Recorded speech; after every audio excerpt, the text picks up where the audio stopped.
सौभाग्य की एक बात यह है कि बिहार में चुनावों की घोषणा भी हो गई और नेता लोगों की तैयारियां भी चल रही हैं। बिहार के चुनावों की खबरें तो बहुत लोग देखते हैं, लेकिन कई ऐसे इलाके और इलाकों की खास बातें होती हैं जो बिहार के लोगों को तो अच्छी तरह पता होती हैं, लेकिन बाहर के लोग उनको उतना समझ नहीं पाते।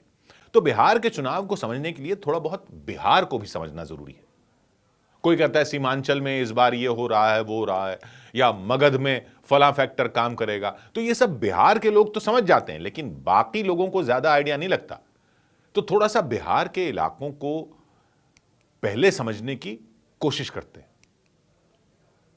इतना तो आप जान ही गए कि बिहार में 243 विधानसभा सीटें हैं, 243।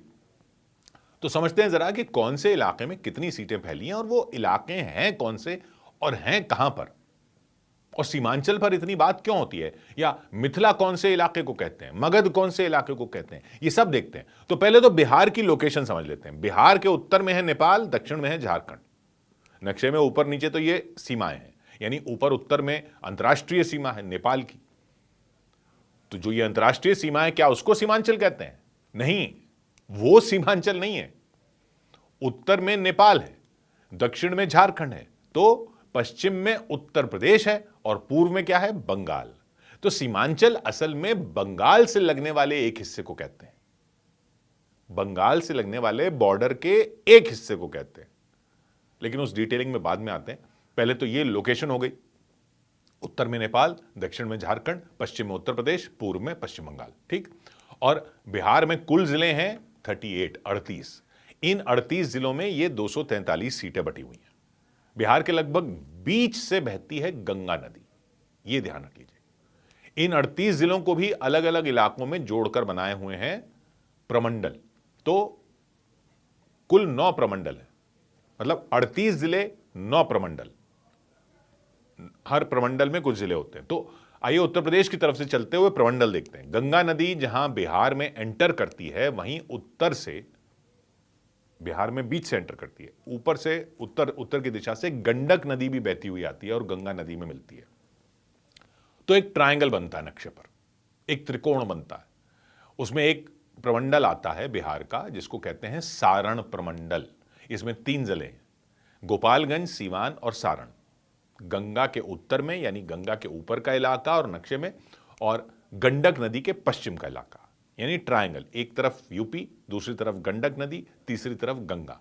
इन तीनों के बीच में 3 जिले। इस सारण प्रमंडल में 3 जिले हैं, गोपालगंज, सीवान और सारण। 27 सीटें इनमें। यह यूपी से लगा हुआ इलाका है, यानी भोजपुरी भाषा का इलाका है। इस इलाके में यादव और मुस्लिम समुदाय के वोटरों की अच्छी तादाद है। तो यहां से आप समझ सकते हैं कि आरजेडी को उम्मीद रहती है। गंगा के उत्तर में ही रहते हुए आगे बढ़ेंगे। अगला प्रमंडल कहलाता है तिरहुत, यानी अब गंगा के उत्तर में ही, लेकिन गंडक के दूसरी तरफ। गंडक आपने क्रॉस कर ली, मतलब गंडक के पूर्व में तिरहुत प्रमंडल के 6 जिले हैं। पश्चिम में गंडक के सारण प्रमंडल था, सारण से गंडक क्रॉस की तो तिरहुत आ गया। उत्तर में है चंपारण, तिरहुत के उत्तर में है चंपारण, जो अब 2 जिले हो गए, पश्चिम चंपारण, पूर्व चंपारण। फिर सीतामढ़ी, शिवहर, मुजफ्फरपुर और वैशाली। इन 6 जिलों में 48 सीटें हैं। यह पूरा भोजपुरी वाला इलाका नहीं है। अब आप गंडक क्रॉस कर चुके हो। यहां भोजपुरी बोलने वाले भी हैं, लेकिन मैथिली बोलने वाले उनसे ज्यादा बताए जाते हैं। जो चंपारण के उधर यूपी की तरफ, चंपारण की तरफ जो यूपी की साइड है, वहां भोजपुरी है, लेकिन फिर जैसे यूपी से आगे बढ़ते हैं तो यह मैथिली का इलाका हो जाता है। यहां बीजेपी को उम्मीद ज्यादा रहती है। इससे आगे गंगा के उत्तर में रहते ही, ऊपर ही रहते हैं, अगला प्रमंडल है दरभंगा प्रमंडल। इसमें 3 जिले हैं, मधुबनी, दरभंगा और समस्तीपुर। और यह एक तरह से पूरा मैथिली भाषा का इलाका है। गंडक से क्रॉस किया आपने, उसके बाद प्रमंडल आया तिरहुत के बाद आया दरभंगा प्रमंडल। यह सब मैथिली इलाका है, और इस इलाके में भी बीजेपी को ज्यादा उम्मीद रहती है। इन 3 जिलों में, तो दरभंगा प्रमंडल के 3 जिले हैं, उनमें 37 सीटें हैं। इसके आगे और चलें, गंगा के उत्तर में ही रहते हुए, लेकिन अब हम कोसी नदी को क्रॉस करेंगे। दरभंगा प्रमंडल वहां तक है जहां तक कोसी नदी है। फिर कोसी, पहले हमने गंडक क्रॉस की, ऊपर गंगा के ऊपर ही, फिर कोसी क्रॉस करेंगे। कोसी नदी को क्रॉस करने के बाद आता है कोसी प्रमंडल, मतलब कोसी नदी के पश्चिम में है दरभंगा प्रमंडल और उसके पूर्व में है कोसी प्रमंडल। एक साइड कोसी नदी के दरभंगा प्रमंडल, दूसरी साइड कोसी प्रमंडल। दोनों प्रमंडल गंगा के उत्तर में ही है, अभी हम ऊपर ही हैं गंगा के। कोसी प्रमंडल में भी 3 जिले हैं, सहरसा, मधेपुर और सुपौल। इन 3 जिलों में 13 सीटें हैं। यह भी पूरा मैथिली भाषा का इलाका है, लेकिन यहां यादव समुदाय के वोटरों की आबादी ठीक ठाक है। भोजपुरी का इलाका तो यूपी की साइड से छोड़ दिया, वह मैथिली का इलाका है। तो यादव समुदायों की वोटरों की संख्या ठीक ठाक है, तो कोसी प्रमंडल में आरजेडी को उम्मीदें ज्यादा रहती हैं। इससे आगे गंगा के उत्तर में ही अगला प्रमंडल, अब हम बंगाल की तरफ जा रहे हैं, पूर्णिया प्रमंडल। उसमें भी 4 जिले हैं, अररिया, किशनगंज, पूर्णिया और कटिहार। इसके बाद पश्चिम बंगाल आ जाता है।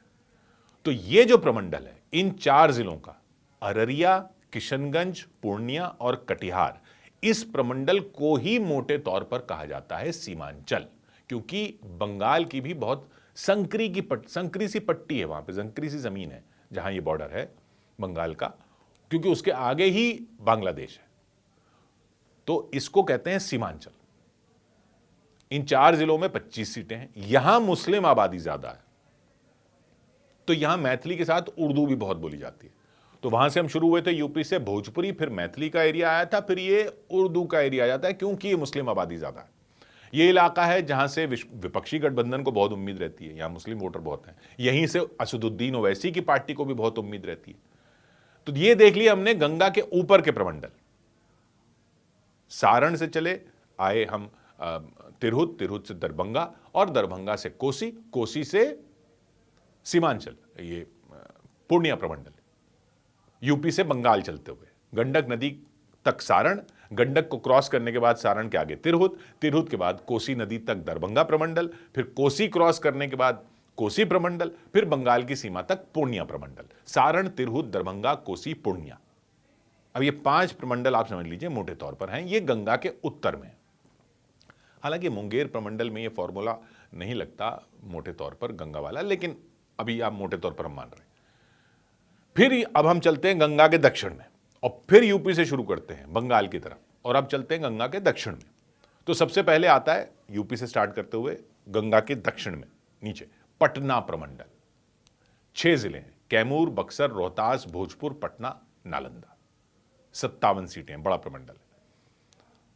और भाषा है इस इलाके की भोजपुरी, क्योंकि ये यूपी से लगा हुआ है, यूपी से चल रहे हैं हम, भोजपुरी वाला इलाका है ये भी यूपी से लगा इलाका है। तो गंगा के उत्तर में भी यही था कि यूपी के साथ वाले इलाके में भोजपुरी थी, फिर गंडक नदी क्रॉस करने के बाद मैथिली का इलाका आया था उत्तर में। ऐसे ही गंगा के दक्षिण में ये पटना प्रमंडल में भी यही है, यहां भोजपुरी है, लेकिन थोड़े इलाके में सोन नदी के पास, यहां सोन नदी है जो भी अब ये दक्षिण में है गंगा के, सोन नदी के पास मगही भी बोली जाती है। इस इलाके से भी आरजेडी को उम्मीद रहती है, लेकिन पटना का जो इसमें शहरी इलाका आ जाता है, वहां बीजेपी का दबदबा माना जाता है। फिर आता है, अब हम फिर इधर बंगाल की तरफ चल रहे हैं यूपी से दक्षिण में, फिर आता है मगध प्रमंडल। इसमें 5 जिले, अरवल, जहानाबाद, औरंगाबाद, गयाजी, नवादा। ये झारखंड के बॉर्डर के इलाके, दक्षिण में चल रहे हैं ना, झारखंड के बॉर्डर के इलाके हैं। ये पहले नक्सल इलाके होते थे। 29 सीटें हैं, यहां बोली जाती है मगही। अब सोन नदी के इस तरफ हम आ गए हैं, तो ये मगही हो गया। ऊपर मैथिली था, दक्षिण में मगही। इसके बाद आता है मुंगेर प्रमंडल। इसमें 6 जिले हैं, खगड़िया, बेगूसराय, मुंगेर, लखीसराय, शेखपुरा और जमुई। इसमें 36 सीटें हैं, और यहां भाषा हो जाती है, अब यहां ऊपर तो मैथिली चल रही थी गंगा के उत्तर में, लेकिन यहां मगही के बाद फिर भाषा बदल जाती है, आ जाती है अंगिका। मैथिली और मगही भी है इस इलाके में, लेकिन अंगिका ज्यादा है। यहां एनडीए को उम्मीद ज्यादा रहती है। फिर आखिरी प्रमंडल है बंगाल की तरफ जाते हुए भागलपुर प्रमंडल, दक्षिण में।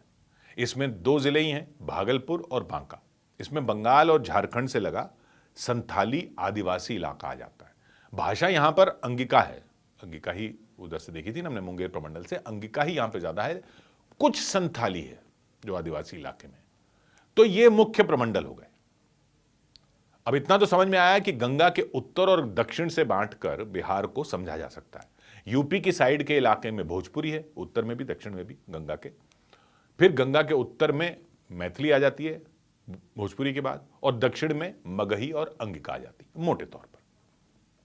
गंगा के उत्तर में बंगाल की तरफ का इलाका जो है, उत्तर में बंगाल की तरफ का इलाका, वो सीमांचल है, जहां मुस्लिम आबादी ज्यादा है।